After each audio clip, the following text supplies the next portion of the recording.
Gearing up for our final Friday night of competition here at the Stafford Motor Speedway, NAPA Championship Night, where Bonssa Tufa, we're going to crown, we think, all of our champions, but time will tell. We already decided one in the late models. Kevin Gambacorta won the title. 3 more will be decided Friday, hopefully this Friday. We'll talk about that in a moment. And then there's one left that might be decided tomorrow in the SK Modified. So we know the street stocks will be decided, the limited late models will be decided, and the SK Light Modifieds, our tightest point battle of the season. Let's talk about the SK Modifieds for a moment, though. They have 2 championship points-paying races left, of course, with the recent postponement of the Napa Fall Final on October 28th. That will be considered their championship event, or at least their final event of the season. But Todd Owen has a big enough points lead where he could clinch tomorrow night. He's basically got to finish top 10. He's got to finish 9th or better, or finish within 8 positions behind Corey DiMatteo, who is second in points. And with how Todd has been, there's a better chance than not that Todd Owen will get the job done this Friday. But that's why we run all the laps, because you never know what can happen. Todd Owen came off his second win of the year last week. A great run for that 81 team. We've seen it time and time again. Start mid-pack, make his way to the front very quietly. Yep. That's what Todd has done best, and that's why he's in a good spot to get his 3rd straight SK Modified title, which no one has ever done before. The SK Modified's also in the spotlight tomorrow night for another reason in the running of the TC13, a race that Todd has won in the past. He won in 2020. We've seen David Arute win it. Last year, Mike Christopher Jr. Yep. And then before Todd, Keith Rocco won it. We've had 5 different winners in 5 editions of this race. Will we see a 6th different winner? You got Marcello Refrano, and we know he's not afraid to be aggressive in those sprint races. We'll see what can happen. A lot of money on the line, no points on the line. It's going to be a sprint. Glenn Reen, the first winner of that event in 2018, as we honor Ted Christopher, the all-time winningest driver here at the Speedway, part of tomorrow night's race program. Let's talk about the late models. You mentioned Kevin Gambacorta buttoned things up a week ago as far as the championship is concerned, but still a good 3-way battle for the 2nd spot in the championship standings. That's the thing, is that, yes, we decide the champion, but there's still money for 2nd, 3rd, 4th, 5th, 6th, 7th, and so on in the standings. There's a point fund that's on the line. So you got all these different drivers trying to get as high as they can in the standings to get more money at season's end. Gambacorta got the job done, though, in the championship picture. His 1st late model title, his 4th track title at Stafford. They've been so good all year, and they've been consistent. They've only had one bad night, which was because of a mechanical problem. Otherwise, they've been a consistent top 5 car. They got 3 wins. Had a chance to win last week. He was battling hard with Andrew Duran the last few laps, but decided to back off and just bring it home in one piece. Andrew Duran getting his 2nd win of the year last Friday night. When he's good in the late models, Duran is really good, and he looked really good last Friday. We'll see if he can end on a high note tomorrow night. Former limited late model champion here at the Speedway and last week's winner, Andrew Duran. In the SK Light Modifieds, a lot of talk about this because the top 2 are tied in the championship standings. Former champion Brian Sullivan, former street stock champion George Bissett Jr. looking for his first SK Light Modified title. And Bissett has the momentum compared to Sullivan. He's got 2/3 and 2 wins in his last 4 races.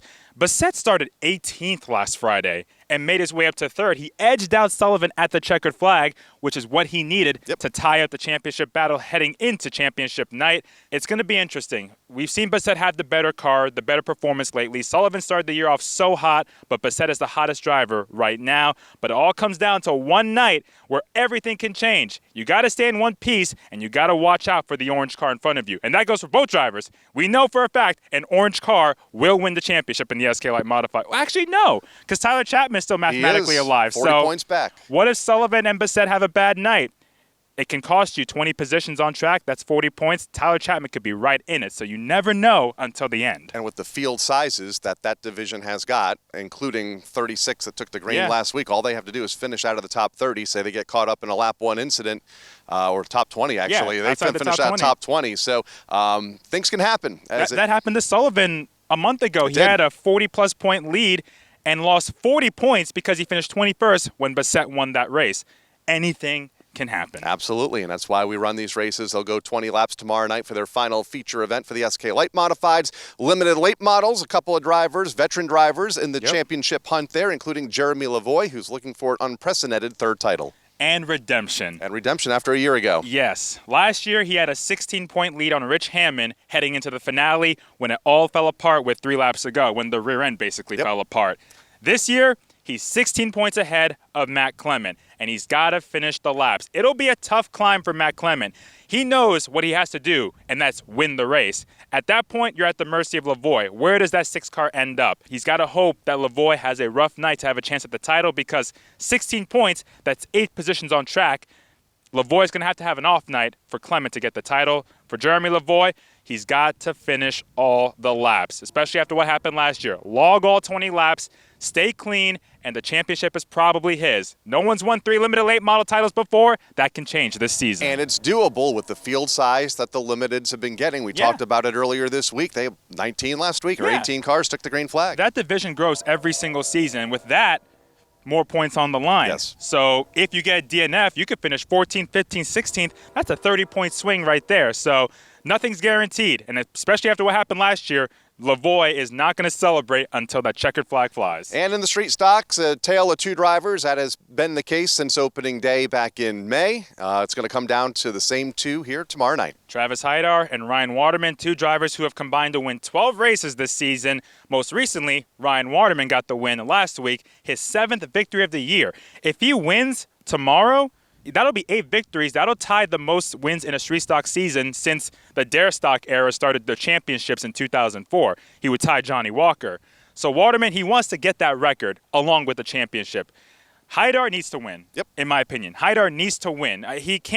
He was second last week, but he didn't have enough to get to Waterman. He had time last week, just couldn't reel in that 31. He's got to win on championship night to have a shot. Waterman on an off night is a 5th, 6th place car. That's not enough. The gap is 14 points. Haidar has to finish 8 positions ahead of Waterman to clinch back-to-back titles. It's a tall task, but it can happen. You mentioned they've combined to win 12 races this year. There's only been 14 street stock events here this season, so they've won a majority of them, obviously. NAPA Championship Night will happen at some point. This is something I know we want to address because Mother Nature has seemingly been a part of these previews. I think for Mother most of the Nature's year. fighting for the championship, too. She is. No doubt, absolutely she is. She probably clinched it a couple of weeks ago. But obviously there is weather in the forecast, depending on what model you look at. But NAPA Championship Night, whether it happens this week or down the road, will happen. Yes, it will be rescheduled if we have to rain out. If it ends up raining out this week, we will run Friday, October 6th. We hope you can be here at the Stafford Motor Speedway tomorrow night for all the action. And if you can't be here, you can tune us in on Flow Racing beginning at 6 o'clock.